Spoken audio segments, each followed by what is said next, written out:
Daniel Padilla may reaksyon sa ginawa ni Alden kay Catherine Bernardo.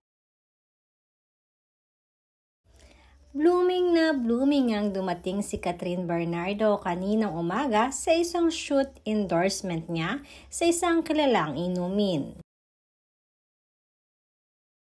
As usual ay lagari pa rin itong si Catherine sa dami ng mga commercial at endorsement na gusto siyang gawing model at ambassador. Kapansin-pansin din kay Catherine ang kakaibang saya ngayon na nakikita natin sa kanya. At madami naman ang kinilig dahil sa nasabing ang endorsement ng inumin na ito ay magkasama sina Alden Richards na halatang excited ang binata na makasama si Catherine. Usap-usapan nga sa lahat ng social media platforms ang mga naging reaksyon ni Daniel Padilla nang makita niya si Catherine at si Alden sa isang set ng shoot nila.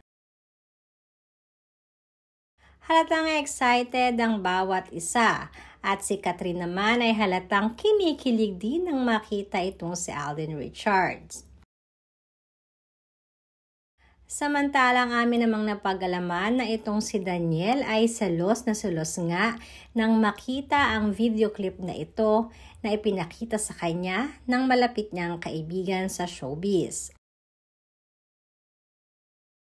Hindi nga napigilan ng binata ang mag-react at sinasabing asar na asar di umano itong si Daniel dahil na rin sa suot ni Catherine na medyo revealing sa mata ng mga netizens.